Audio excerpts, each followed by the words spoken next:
رسول اللہ صلی اللہ علیہ وسلم نے فرمایا کہ قرب قیامت میں ایسی عورتیں پیدا ہوں گی کاسیات عاریات، لباس پہننے کے باوجود برہنہ ہوں گی، اور فرمایا رؤوسہن کاسنمۃ البخت، ان کے سر ایسے ہوں گے جیسے اونٹ کے کوہان، جیسے اونٹ کا کوہان اٹھا ہوا ہوتا ہے نا، تو ایسے سر ان کے اٹھے ہوئے ہوں گے۔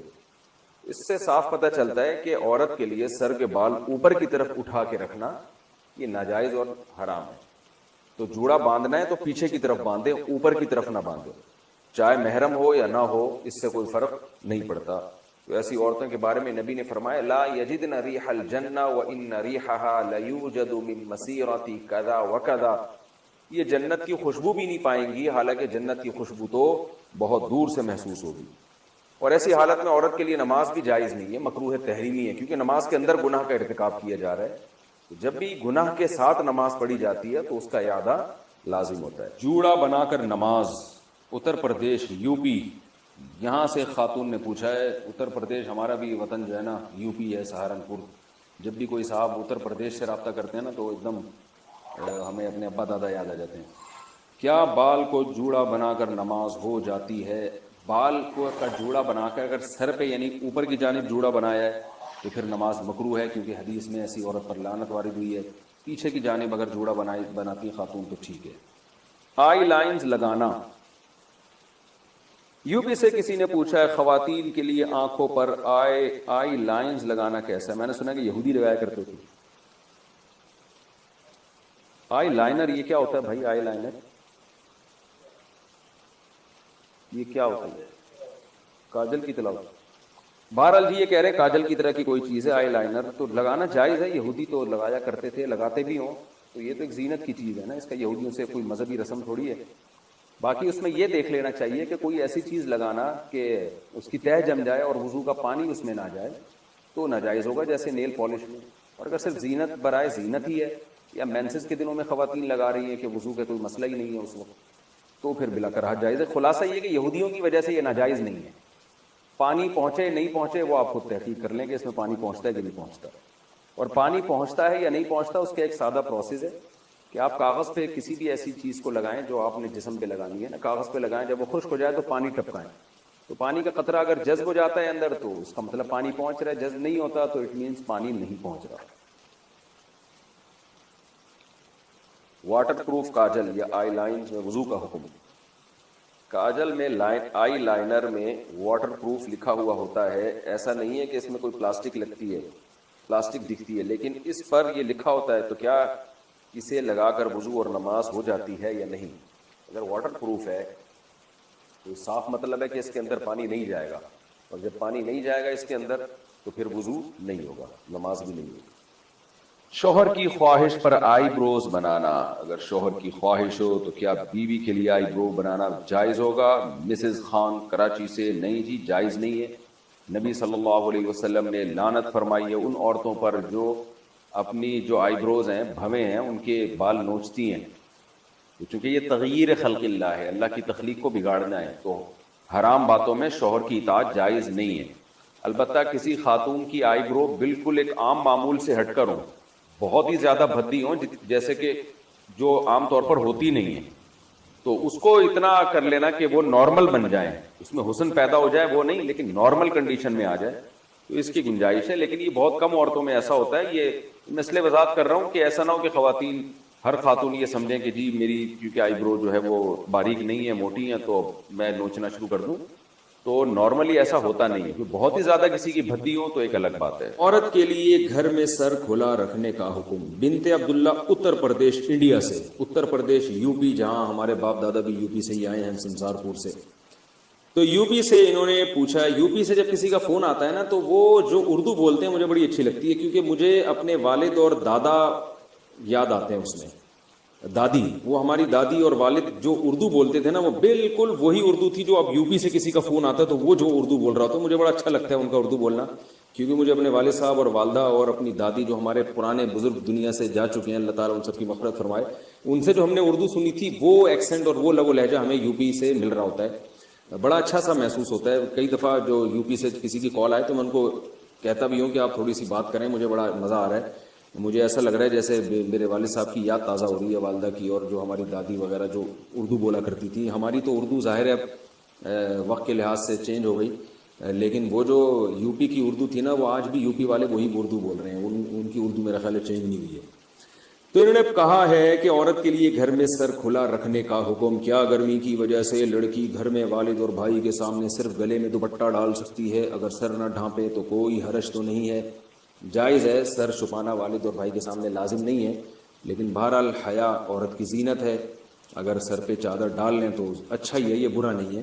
بعض گھروں میں تو اس کا بڑا خیال کیا جاتا ہے. تو شریعت نے گنجائش ضرور دی ہے کہ عورت سر کے بال کھول سکتی ہے، لیکن اپریشیٹ نہیں کیا. تو اگر چادر سر پہ رکھیں تو زیادہ اچھی بات ہے، لیکن کوئی فرض نہیں ہے.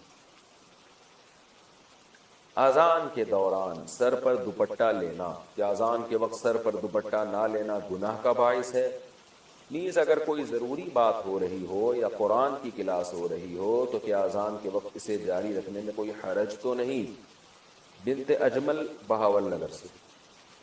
دیکھیں، دوپٹہ لینا کوئی حدیث میں تو حکم نہیں ہے اذان پہ دوپٹہ لینے کا. البتہ اتنی بات ہے کہ شریعت نے یہ بات ثابت ہے کہ شاعر اسلام کا احترام لازم.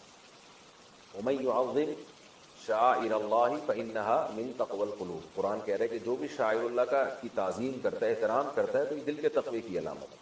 اب احترام کا کوئی خاص طریقہ قرآن نے نہیں بتایا، یہ عرف پر چھوڑا گیا. تو اذان کے شاعر اسلام میں سے اس کا احترام کرنا چاہیے. تو ظاہر خواتین کے لیے احترام کا یہی طریقہ ہے کہ سر پہ چادر لیں، وہ تھوڑا سمٹ جائیں، تھوڑا ایک یعنی وقار ظاہر کریں. تو اس لیے خواتین کو اذان کے وقت دوپٹہ لازمی لینا چاہیے. رہا یہ مسئلہ کہ دوپٹہ نہیں لیں گی تو گناہگار ہوں گی، تو گناہ تو نہیں ہے، لیکن یہ عمل بہرحال قابل ملامت ہے کہ تھوڑا سا انسان کو اللہ کے نام کا خیال کرنا چاہیے، خاص طور پہ جب عرف بھی ہو کہ اذان کا اسی طرح سے احترام کیا جاتا ہو. اور رہا یہ مسئلہ کہ اس وقت باتیں کرنا یا قرآن کی کلاس، تو بہتر تو یہی ہے اور بہت تاکید ہے اذان کے احترام کی.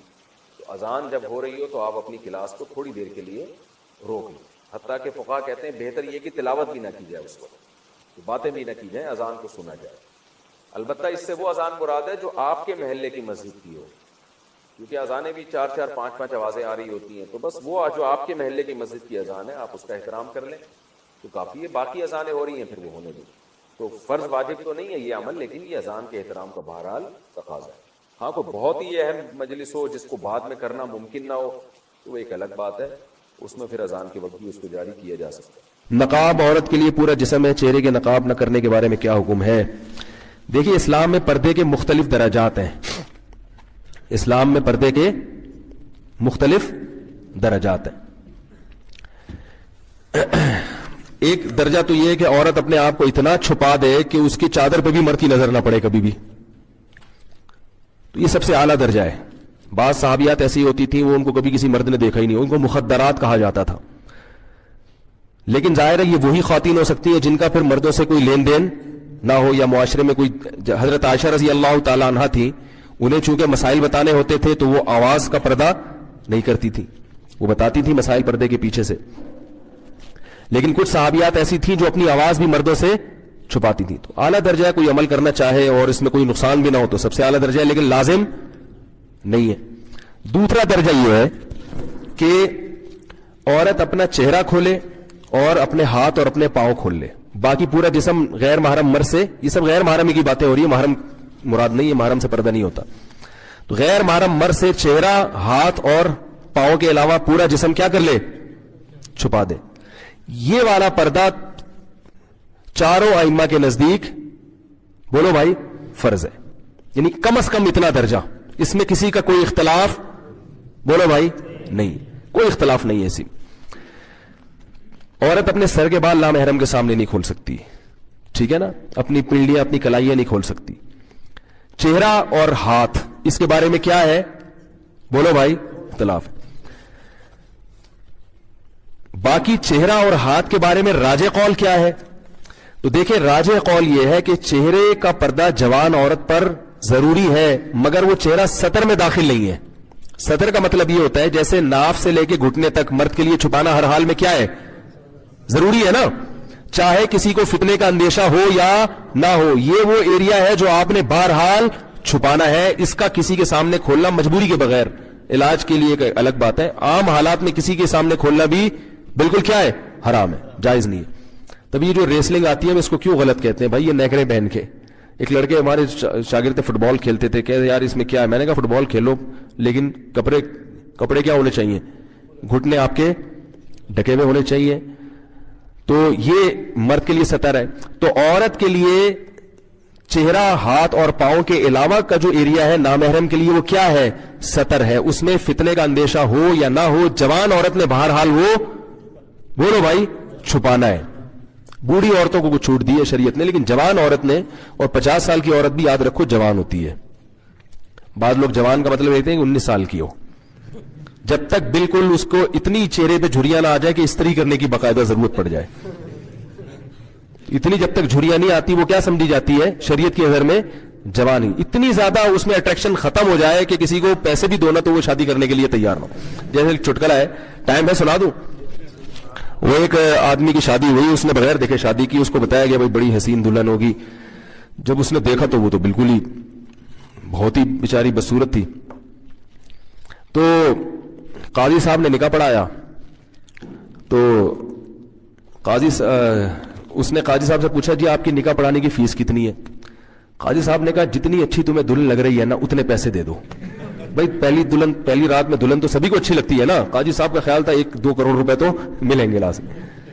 جتنی اچھی تمہیں دلہن لگی ہے اس حساب سے کیا کرو, نکاح میں نے پڑھایا, اس دلہن کو حلال میں نے تمہارے لیے کیا ہے, تو مجھے ظاہر ہے تگڑی رقم ملنی چاہیے. جیسی تمہیں دلہن دلائی ہم نے, یعنی تمہارے لیے حلال کی ہے نکاح پڑھا کے, تو اس حساب سے کیا ہونا چاہیے, ہمارا کمیشن ہونا چاہیے. تو اس آدمی نے کیا کیا, 10 روپے پکڑا دیے.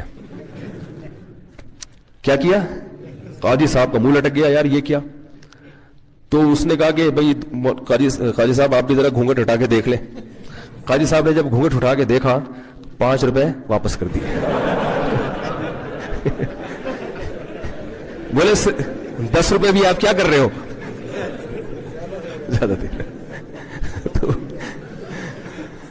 تو اگر کوئی ایسا حساب کتاب ہے, اتنی بیچاری بوڑھی ہو گئی ہے, تو پھر تو پردوں کے معاملے میں شریعت نے اس کو آسانی دی ہے. لیکن جب تک جوان عورت ہے تو یہ چہرہ, ہاتھ اور پاؤں کے علاوہ باقی جو پورا جسم ہے وہ نامحرم کے سامنے کیا ہے, ستر ہے. اس میں یہ نہیں ہے کہ فتنے کا اندیشہ ہے یا نہیں, وہ بہرحال نامحرم سے ہر صورت میں چھپانا ہے. اور نماز بھی اس کے بغیر نہیں ہوگی. نماز میں اگر سر کے بال کھل جائیں, پنڈلیاں کھل جائیں تو نماز نہیں ہوتی.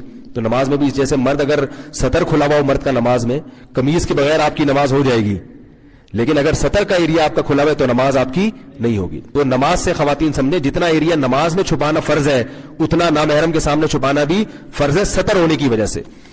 باقی چہرہ, ہاتھ اور پاؤں, اس کا ستر سے تعلق نہیں ہے, اس کا تعلق ہے حجاب سے. حجاب کہتے ہیں پردے کو, یعنی اس کو اس لیے نہیں چھپانے کا حکم کہ یہ ستر ہے. اگر اس لیے حکم ہوتا تو نماز چہرہ کھول کے عورت کی نہ ہوتی. سمجھ رہے. تو اب دو لوگ کیا کرتے ہیں جن کو اس چیزوں کا علم نہیں ہوتا, دونوں چیزوں کو کیا کر دیتے ہیں, گڑبڑ کر دیتے ہیں. اس لیے پریشان ہوتے ہیں کہ یار ایک طرف چہرہ کھولنے کی اجازت ہے, دوسری طرف کیا ہے, چہرے کا پردہ ہے, تو یہ کیا ہے. تو چہرے کا جو چھپانے کا حکم دیا گیا ہے. اچھا یہ بھی یاد رکھیں, امام شافعی, امام احمد ابن حنبل کی ہاں چہرہ بھی ستر میں داخل ہے, یعنی وہ بھی عورت کے لیے چھپانا بہرحال کیا ہے, ہر صورت میں فرض ہے. لیکن بر صغیر میں فقہ حنفی کو فالو کیا جاتا ہے, اس لیے میں فقہ حنفی کے مطابق بتا رہا ہوں. دلائل دونوں کے پاس ہے قرآن و حدیث کی روشنی میں. تو فقہ حنفی میں امام ابو حنیفہ کی رائے کے مطابق جو عورت کا چہرہ جو ہے وہ ستر میں داخل نہیں ہے. تو وہ اس لیے فقہائے حنفیہ نے کتابوں میں یہ لکھا ہوا ہے کہ عورت پر چہرے کا چھپانا فرض نہیں ہے نامحرم سے. فرض نہ ہونے کا مطلب کیا کہ وہ ستر میں داخل نہیں ہے. بعد کے علماء نے فتویٰ اسی پر دیا کہ اس کا تعلق کس سے ہے, حجاب سے. تو جہاں فتنے کا اندیشہ ہوگا وہاں عورت کو چہرہ چھپانے کا حکم دیا جائے گا. جہاں فتنے کا اندیشہ نہیں ہے یا کوئی ضرورت ہے وہاں چہرہ چھپانے کا حکم نہیں دیا جائے گا. تو یہ بات پوری دنیا جانتی ہے کہ جوان عورت کا چہرہ کھولنے میں یقیناً فتنے کا اندیشہ, کوئی اگر کہتے ہیں کہ نہیں چہرے میں فتنہ نہیں ہے تو ایسا نہیں ہوتا. ایسا کریں گے تو کوئی بھی نہیں آئے گا, کیونکہ چہرہ ہی سب سے زیادہ اٹریکشن کا. بھائی آپ جب کسی کو دیکھتے ہیں, کسی لڑکی کو غلط نیت سے دیکھتے ہیں تو اس کے سب سے پہلے چہرے پہ نظر ڈالتے ہیں. چہرے میں اٹریکشن ہوگی تو بے نظری ہوگی, چہرہ سمجھ میں نہیں آئے گا تو پھر کیا ہوگا؟ پھر بدنظری کے خلاف بیان کی ضرورت، بولو بھائی، پھر یہی ہوگا کہ بھائی 10 روپے نہیں ہے تو 5 روپے. پھر آپ یہ بولو گے لا حول ولا قوت الا باللہ. بدنظری بہت بڑا گناہ ہے اسلام میں، بالکل جرم ہے، اسلام میں حرام ہے. صحیح ہے نا؟ تو اس لیے علماء کا یہ، چاہے وہ فقہ حنفی سے ہی تعلق رکھنے والے علماء، متاخرین علماء نے علی الاطلاق سب نے یہ فتویٰ دیا ہے کہ جوان عورت کو چہرہ چھپانے کا بہرحال حکم دیا جائے گا. اگر وہ نامحرم کے سامنے چہرہ کھولے گی تو گناہگار ہوگی. البتہ اتنی بات ہے کہ ایک بات میں کہتا ہوں کہ چلو فقہاء کا بھی اختلاف ہے اور اس میں تھوڑی دوسری رائے بھی ہے، تو اصل تو یہی ہے کہ چہرہ چھپائے. لیکن میں کہتا ہوں جو خواتین بالکل ہی آؤٹ آف کنٹرول ہیں، بہت ہی بالکل آزاد ہیں، some thing is better than nothing. چلو اتنا کر لیں کہ چہرہ کھول لیں، ہاتھ پاؤں کھول لیں، باقی جسم ڈھانک لیں. کیونکہ اگر ان خواتین کو آپ ایک دم طالبان بنانے کی کوشش کریں گے، ابھی میں اپنی اہلیہ کے ساتھ آیا ہوں نا ایبٹ آباد، تو میری وائف تو پردہ کرتی ہے، ہاتھوں میں گلوز ہے، پورا جسم ڈھکا ہوا، اور ایئرپورٹ پہ میری وائف مجھے کہہ رہی تھی مجھے ایسا لگ رہا ہے میں طالبان ہوں.